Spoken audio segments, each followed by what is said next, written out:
இன்றைக்கு அண்மையிலே திரு செந்தில் பாலாஜி அவர்கள் அமலாக்கத்துறையால் கைது செய்யப்பட்டு சுமார் 471 நாட்கள் சிறையில் இருந்து உச்சநீதிமன்றம் அவருக்கு ஜாமீன் வழங்கியிருக்கின்றது. இந்த ஜாமீனிலே முன்னாள் அமைச்சர் திரு செந்தில் பாலாஜி அவர்கள் சிறையில் இருந்து வெளியில் வந்திருக்கின்றார்.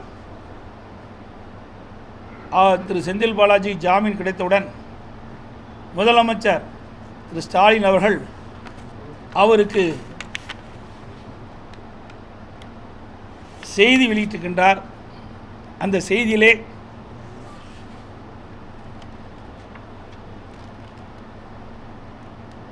ஆருயிர் சகோதரர் பி செந்தில் பாலாஜி அவர்களுக்கு 471 நாட்களுக்கு பிறகு உச்சநீதிமன்றத்தில் பிணை கிடைத்திருக்கு என்பதாகவும்,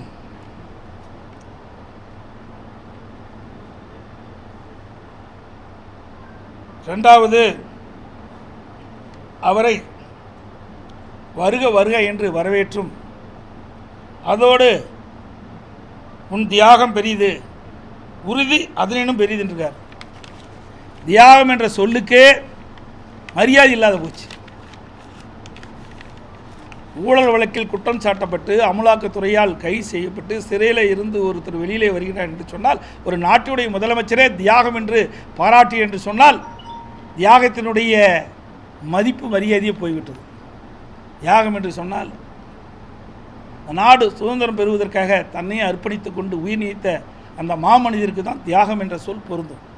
அப்படிப்பட்ட சொல்லை ஊழலால் கைது செய்யப்பட்டு, ஊழல் செய்தவர்கள் கைது செய்யப்பட்டு சிறையில் இருந்து வெளிவந்ததற்கு அதை அந்த தியாகம் என்ற சொல்லை பயன்படுத்துவது வெட்கக்கேடான் என்பதுதான் இந்த நேரத்தில் தெரிவிக்க விரும்புகின்றேன்.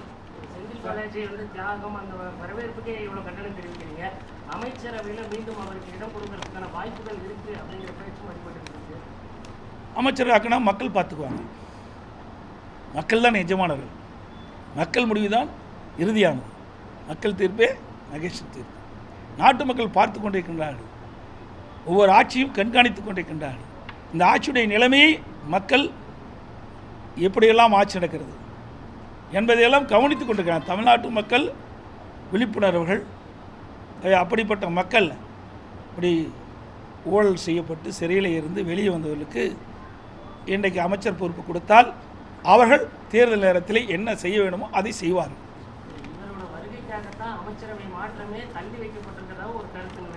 அது அவர்களை தான் போய் இன்னைக்கு கேட்க வேணும். அப்படிப்பட்ட பெரியவர் அவர். சொல்லுங்க பார்க்கலாம், அந்த கட்சியில் எவ்வளவு சீனியர் இருக்கிறாங்க. இன்றைக்கு திராவிட முன்னேற்ற கழகத்தை வளர்ப்பதற்காக எவ்வளவு போராடியவர் இருக்கிறார்கள், உழைத்தவர்கள் இருக்கின்றார்கள். அவர்களுக்கெல்லாம் இப்படிப்பட்ட தியாகப்பட்டமே கிடையாது. பல கட்சிக்கு போயிட்டு வந்தவருக்கு தான் தியாகப்பட்டம்.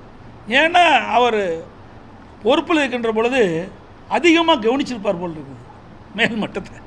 அதனால தான் அவருக்கு இவ்வளோ பெரிய வரவேற்புலாம் இருப்பதாக மக்கள் பேசிக்கொள்கிறாங்க. செய்திகளை உடனுக்குடன் தெரிந்து கொள்ள உடனே சப்ஸ்கிரைப் பண்ணுங்க.